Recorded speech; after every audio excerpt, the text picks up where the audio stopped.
Hey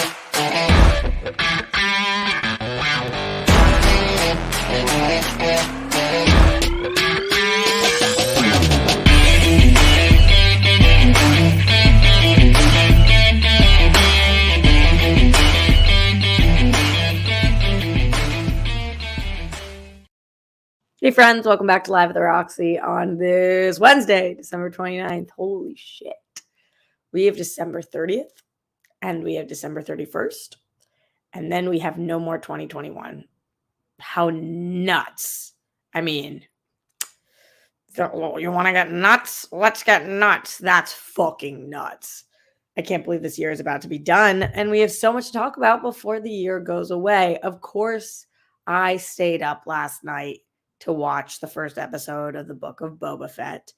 And of course, we're going to be talking about that on the show today because I have a lot of thoughts, keeping in mind, I am your resident casual fan. That's me, Roxy Stryer, casual Star Wars fan. What does that mean? It means I have seen every Star Wars movie multiple times, but don't know all the names of the planets or even a lot of the characters or the species that they are. It means that I have seen every single live action Star Wars show, but don't watch the animated series. It means that I really love Star Wars, and growing up, if you had asked me, I would have said, I'm a big Star Wars fan. And then I got in the nerd space and I realized I don't know shit about Star Wars. So I'm the casual Star Wars fan, and I have thoughts on the book of Boba Fett, which we will get to later on in the show. I also wanted to talk about a couple of other things on the show today, including this really, really adorable story about Emma Watson and Tom Felton. I hope that's his name and that I didn't just make that up. About these Harry Potter actors that apparently had a little crush situation back in the day. This reminds me very much so of Ross Geller and Rachel Green, or Jennifer Aniston and David Schwimmer, and all the information we found out about that later on. Just very much looking forward to breaking down this story. It was really cute, and I was so glad that Twitter decided to show it to me. T-Pain did something interesting. He posted how much money an artist makes from every time their song is listened to on every different kind of platform. And it was disturbing. Things that we already know, but upsetting things. Not upsetting for the people like T-Pain, although still, but upsetting for our artist friends who are trying to make a living, and it's just impossible to do so on things like Spotify. Fuck yeah, that I do Apple Music, which apparently pays the artist much more than Spotify, according to T-Pain and the chart that he had. And then I also saw a friend of mine posted this slide. My friend Steph, not the stuff that you guys know, my friend Steph from high school. Wow, what the fuck is dry in my hair? I have got to wash my hair today. She posted this slide of some good things that took place in 2021, and I definitely want to go over that because we will take all the fuck yes news we can get. We love fuck yes news on this show. Fuck yeah. Streamlabs in your questions, comments, concerns. Streamlabs.com/Roxy Stryer. Get them in now. Get them in the super chat also. It is the last few days of the year, last couple days of the year. So if you've been watching me all year long and you're grateful and you're like, fuck yeah, Roxy went live on Christmas and Christmas Eve and all throughout Hanukkah and on day 4 of Kwanzaa now.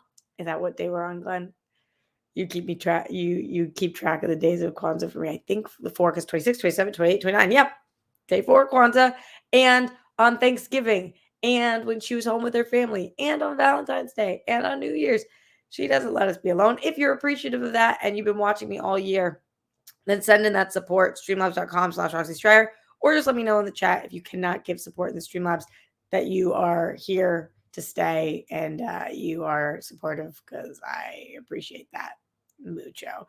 Thanks for being here. So let's give some shout outs as I always do. I know not everybody, especially during the holiday time, is able to be seen or heard in the Streamlabs or the Super Chat. So I just like to give a shout out to everybody who's here because I'm appreciative of you guys. To Glenn Caesar, to Lloyd Nance, the first Super Chatter ever, Lauren, Ken Ulozas, John Get Bent, Andrew Thomas, Dino Hour, Steve Cauldron, Scott Welsh, Keeter Charles, who says, hey, Keeter, what up? Stormy Woods, to Sarah Thomas. Hi, Sarah.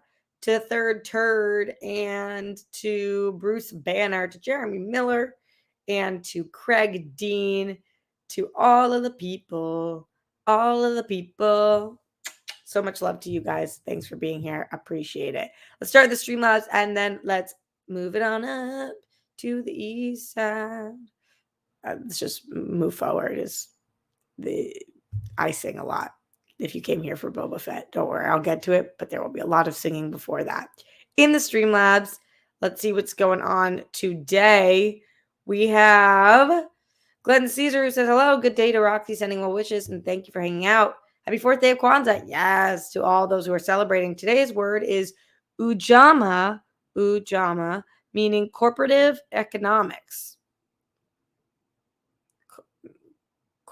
Cooperative economics? All right, so how does that have to do with Kwanzaa? Explain to me these words, what that has to do with the 4th day. Also, happy World Girl Wednesday. Thanks. I'm really excited. Thank you for mentioning World Girl Wednesday. Tonight, we have been working on, for 6 months, a trailer. It's like 2-minute, 40-second trailer that we are dropping. It's kind of the best of the World Girls. There's a little bit of new footage in it, not much, just at the very beginning. And other than that, it's a bunch of moments. And we're trying to use this. We really would appreciate it if you like it, comment on it, share it with your friends. We really want to use this to get the word out about the World Girls. And for people, it's not too much to ask of their time to invest 2 minutes and 40 seconds into us to see if they want to be a fan of ours, or for companies to look at us. So please, oh please, make sure you check that out. That'll be at 6 p.m. tonight. Get in that chat, write a comment, all that good shit. Appreciate you. Glenn Caesar also says, peace, buddies, hugging good stuff to you, your dad, Jet, Sky, Grammy, Popo, and your family. Oh, by the way, for the trailer, I was on Zoom with Evan, our amazing editor, last night until 6 in the morning his time. He's the shit. We're just making last minute tweaks. So we're really giving it our all. So I really hope you enjoy that one. Sorry, going back to Glenn. He said, be most excellent to yourselves and each other, RJ and Rockstars. Thank you, Roxy and Rockstars, for being good people. You the fucking best. You're the best we ever asked for. Thanks. Love you, Glenn. Lloyd Nance says, hi, Roxy. Hello, Lloyd. Team Steves. Appreciate you. Thank you for being in the Streamlabs. And yes. Okay, so I'm not going to discuss Boba Fett until the end because I know a lot of you guys haven't seen it yet, and I want to do spoiler discussion. Do not give spoilers in the chat until then. If you do that, you are banned for life. You know that's how it works. But before we talk about Boba Fett, which don't worry, I will get to, I want to talk about this Emma Watson, Tom Felton story. Thought this was really fucking cute. And it just shows when you're yourself, you're liked better. People like people who are themselves. So an article, BuzzFeed did this thing because the anniversary is coming up and they've been doing a lot of interviews and stuff. And so BuzzFeed put this out and they said that Emma Watson admitted to having a big crush on Tom Felton when filming the Harry Potter movies. It just made me feel the same way that I felt when I found out about Jennifer Aniston's crush and David Schwimmer's crush on each other. You just think like, why couldn't you guys have just given it a whirl then? Couldn't you guys just date a little bit? Just a little tongue action, little boyfriend-girlfriend shit. But they didn't. And that's a bummer because I wish they had. Who knows how Tom Felton felt about her, but we know now that she had a crush on him. And now we know why she had a crush on him. And this is really fucking cute. She says, I walked into the room where we were having tutoring. So just to pause for a second, when you are a minor in film and television, they need to have tutors and classes for you on set. So she must have been on set with the other people her age, and they're under 18. So they're in school. I think maybe you have to be under 16 in order for it to be mandatory on set. But they think that not think that they need you to be in class because class is important. Not they think class is important. Class is important. So they have tutors on set. Anyway, so she says, walked in the room where we were having tutoring. The assignment that had been given was to draw what you thought God looked like. And Tom had drawn a girl with a backward cap on a skateboard. And that's when she knew. Guys, that's when she knew. She said that's when she knew she loved him. And then he says he became very protective over her and they were really good friends. But I think that is so cute that they said to draw God. And I feel like most people would draw a man because that's the society that we live in. And most people would draw somebody maybe older, definitely not like very hip. And he, just being himself, drew a girl with a skateboard and a backwards cap. And whether he was doing that because that's really what he thinks God looks like or not, I just think that's a really fucking cute story and reminds us all you're most loved when you're just doing you. Just be true to yourself, make your statement, and yeah. But boy, oh boy, still hoping for Jennifer Aniston and David Schwimmer, and still hoping for Emma Watson and Tom Felton. Immediately after this, I Googled, who are they dating? Tom Felton seems to be single. And Emma Watson, I guess, has been dating this businessman for the last couple of years. Now, I don't wish poor on that relationship, but I do want this couple to get married. So I'm very invested all of a sudden. And as you guys know, I don't even remember what the fuck happened in the Harry Potter movies. But now I'm invested in this. This is my one true love. What do you guys think? Streamlabs.com/Roxy Stryer. Is there any chance Emma Watson and Tom Felton end up together? Is this the cute love story that will never be? Let me know. I also found out via Twitter today, Ice Cube tweeted out that they were ready to pay Chris Tucker $10 to $12 million to do the next Friday movie, and he turned it down. Now, there had been rumors that Chris Tucker had turned it down because he hadn't been paid enough money, but Ice Cube says that he turned it down for religious reasons. He didn't want to cuss or smoke weed on camera anymore. Obviously, there's a price point for everybody, as we've seen him do that since, but it was kind of interesting, too. I also think Chris Tucker was on the list of people that was on Pedo Island, so not a few not good looks for Chris Tucker, but what the fuck do I know? Maybe his religion, the religious reasons here don't apply to Rush Hour 2, and I don't know. But I thought that was interesting information and wanted to share that with you guys. Also interesting that I learned today from Twitter, T-Pain tweeted this out. It's a list of streaming platforms, and it's a list of the amount of streams that you need on that platform to make $1 as an artist. And so the platform that you need the most streams in order to make $1, surprise, surprise, is this one right here on YouTube Music. YouTube, in order for an artist to make $1, which is why you guys know it's so fucking hard to make a living as a YouTuber. To make $1 on YouTube, you need 1,250 streams. 1,250 streams. On Spotify, you need 315 streams, which is a lot. On Pandora, which I'm so upset about, you need 752 streams. On Apple Music, 128 streams. The one that everybody was messaging about, which was really funny, was on Napster. You need 53 streams. Who the fuck knew Napster was still a thing? Who knew? Certainly not me. And it's apparently the platform that pays their artists the best. So should Napster make a 2022 comeback? I'm thinking yes. Thinking that would be really wonderful and essential. And we should all switch over to Napster is basically the point of this conversation. That's not actually true. But how disturbing is it how little the artists get paid? Because a lot of people were responding to T-Pain like, that means you've made X million amount of dollars from your music that you don't do anything else, whatever. I actually like T-Pain, so I don't feel that way. But it is for our artist friends like Lauren LaGrasso, who comes on the show all the time.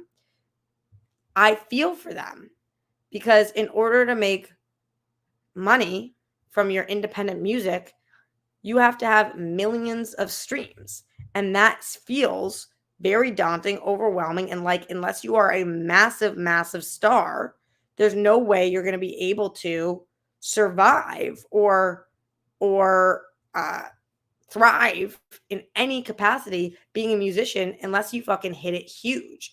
And there should be a middle level for that. Why are the streaming services making the music platforms making so much more money then they're independent artists. And maybe you put a cap on that at some point, but it's crazy to me that you cannot make a living from getting thousands of people to listen to your music. That seems wrong. Let me put this up for you guys so you can see the actual numbers associated, because this really freaked me out. So again, Amazon Music, 249 streams, Apple Music, 128, Tidal Music, no idea what that is, 78, Napster, 53, go Napster, Deezer, no idea what that is, 156, Pandora, 752, YouTube Music, a whopping 1,250, and Spotify, 315. What do you guys make of this? Are any of you guys musical artists in here? And is this affecting any of you guys? I feel like we've heard people talk about this for years. Beyonce, Taylor Swift, a lot of people talking about how fucked artists get on here. But it's just really frustrating. It's really frustrating to have so many artist friends that are not getting paid because the platform is taking such a huge percentage and they're paying on the dollar for every fucking 700 streams. That's crazy. Spotify, $1 for every 315 streams. That's nuts. That's nuts. How are you supposed to make a living?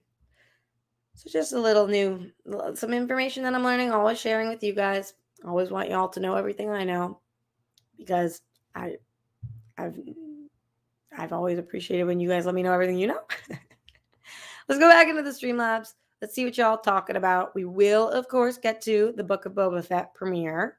But before that, let's talk Turkey. Glenn Caesar says, it has been a few days since it happened, but I forgot to mention, rest in peace to Archbishop Desmond Tutu, who passed on December 26th at 90 years old.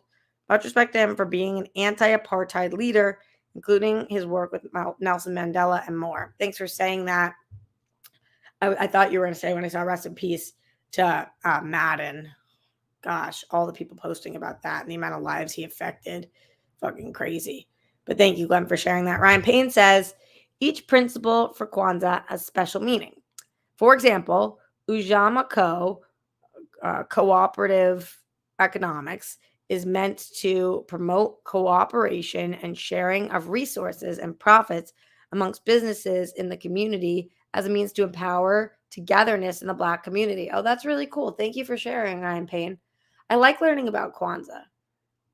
I remember learning in elementary school about, I don't know what the candelabra is called for you guys. Ours is a menorah, but the Kwanzaa one. And I remember learning about Kwanzaa a little bit, but definitely not enough. I'm super ignorant when it comes to Kwanzaa, and I'm really appreciative that you guys are taking the time to teach me about these words. That's so cool.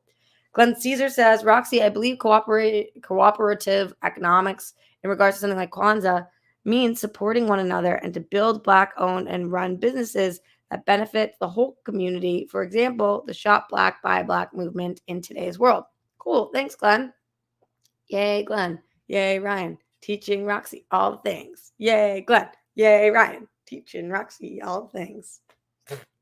I don't know how Bandcamp does. You guys are talking about that here.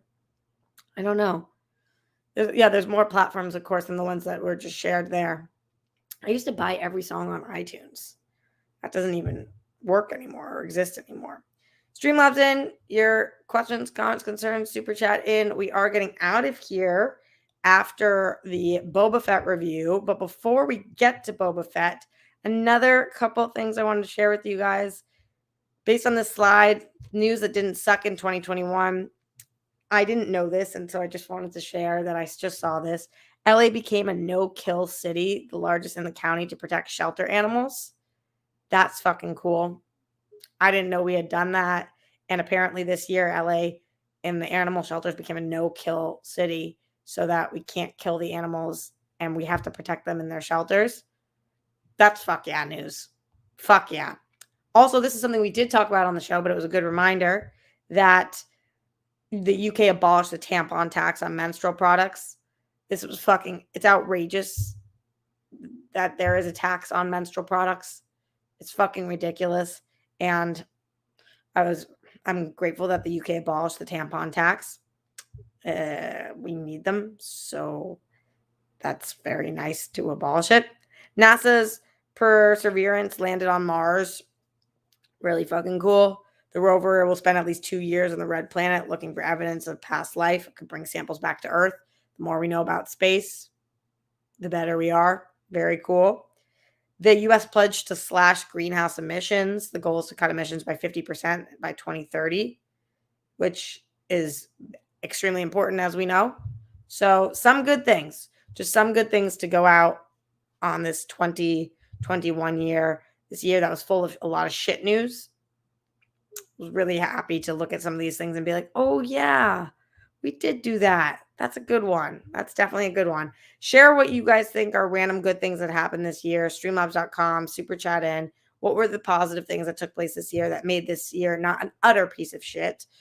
I also saw a new term that I saw on Bonnie Somerville's Instagram that I love that I want to share with you guys, which is called dictum, which is when you act like a dick and then you act like a victim about it.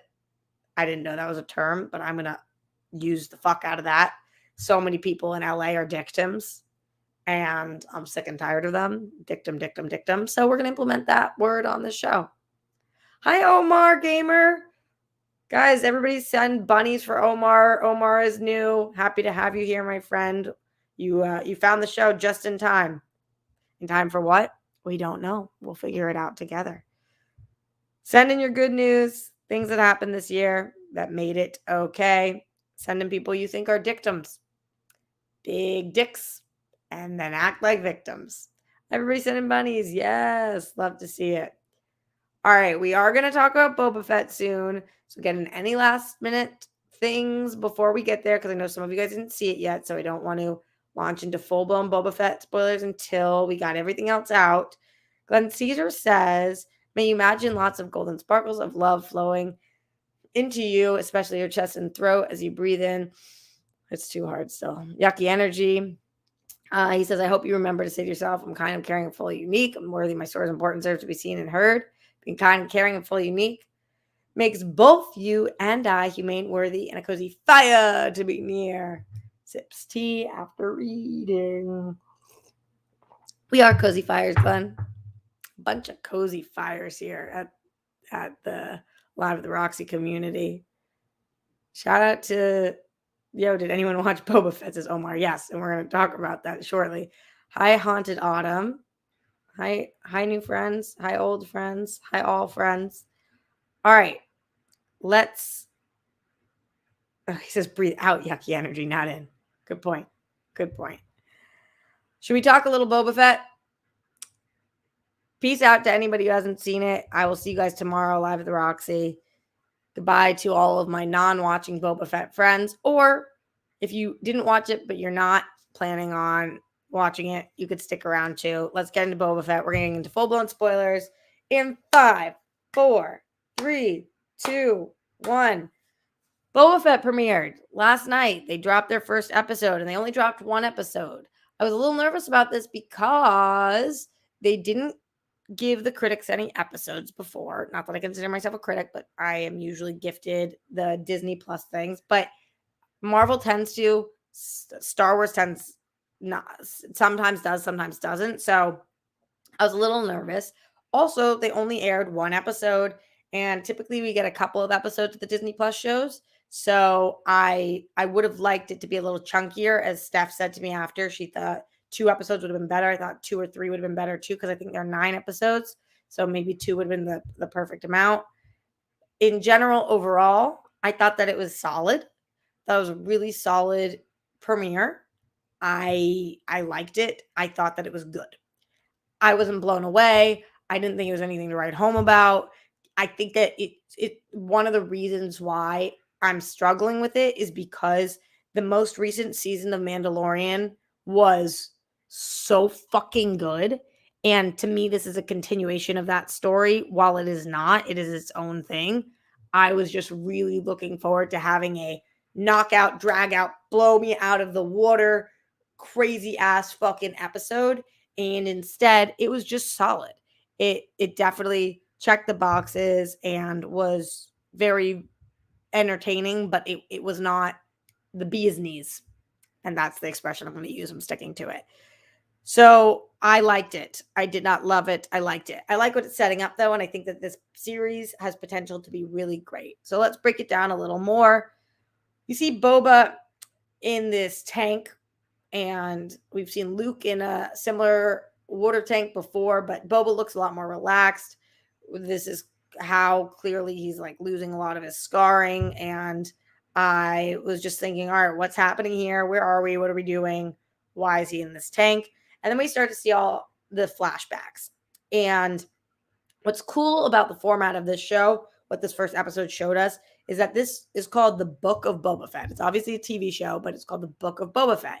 And books have chapters. And so what we're clearly about to do is go through a bunch of different chapters in Boba Fett's life, which is exciting because we're going to see Boba in real time running his Jabba empire.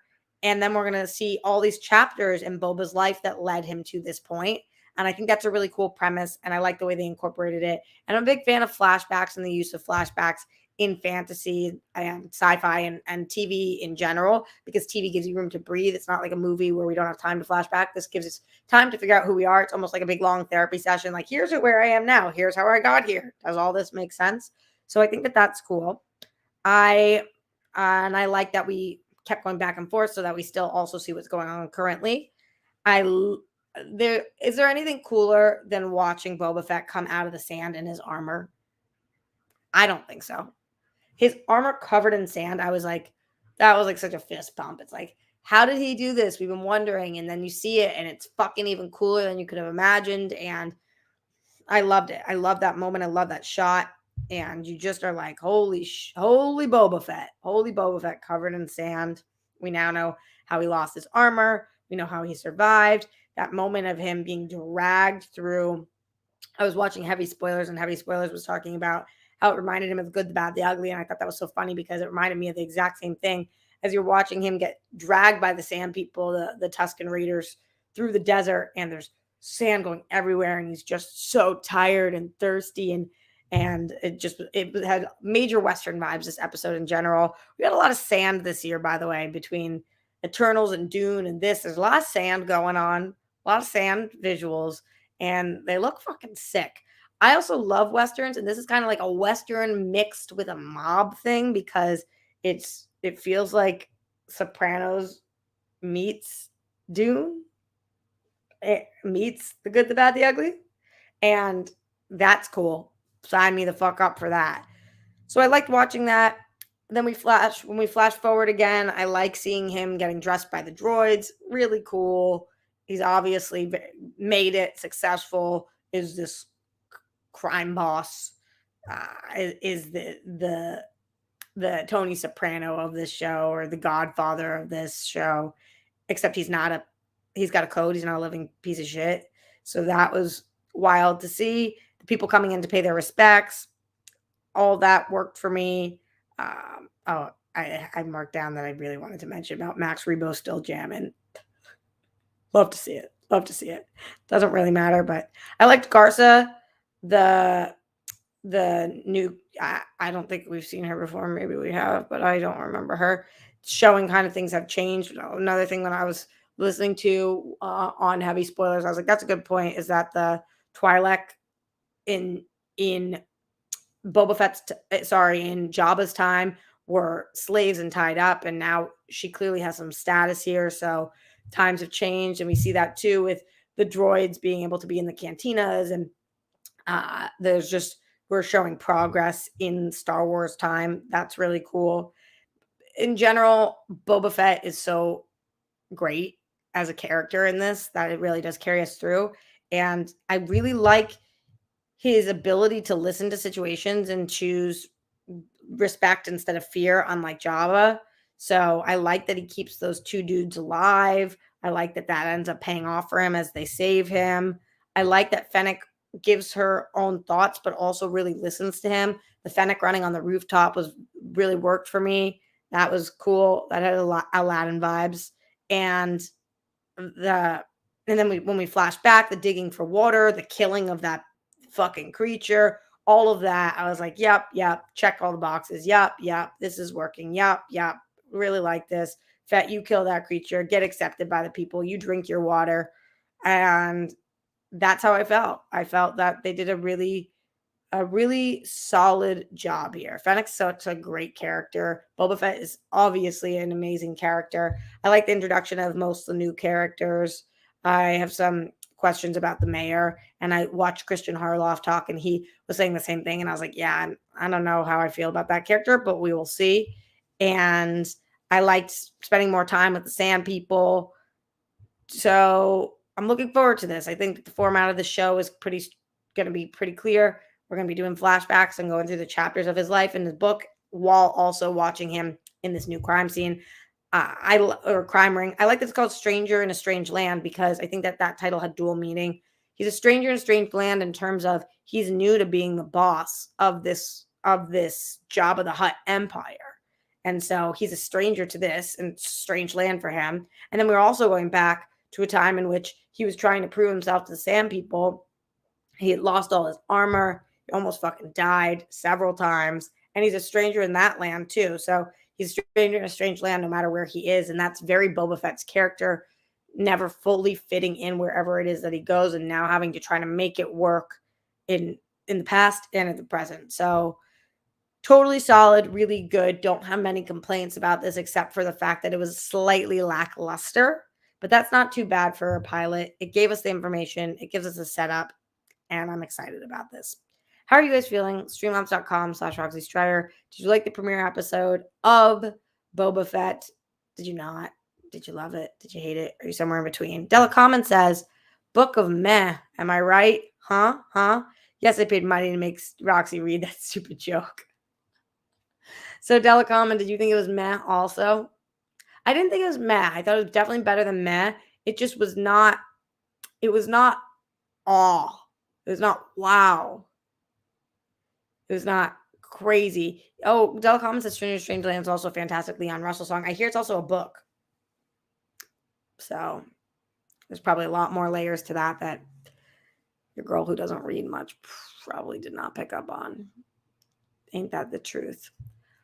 All right, so that's your review from a casual Star Wars fan. Those are my casual thoughts on the casual first episode of Casual Boba Fett, the book of. If you have any other things to say, get them now as we are getting out of here. Streamlabs.com/Roxy Strider. Super chat in. Let me know. Do you know the way to San Jose? Da, da, da, da, da, da, da, da. If not, goodbye to all and to all a goodbye. Thank you for being here. Glenn Caesar, Della Commons, Zeno Hour, Sarah Thomas, Matt Link, John Bainbridge, Manny Gonzalez, MK Songbird, to Bruce Banner, and to all the people, Haunted Autumn, ZB, Ken Ulozis, etc. Mark Jason Ali, appreciate it, friends. I'll be back tomorrow, but before then, please, oh please, check out our trailer on The World Girls Tonight. It's going to be under 3 minutes of your life, and I think you're really going to like it. Leave a comment, give that like. You can do that on this video too, by the way. Some of y'all be forgetting. Let me know if you enjoyed this episode. And I will be there in the chat for The World Girls Tonight. And then I'll be live at the Roxy mañana. Much appreciated. And I will see you guys tonight and tomorrow.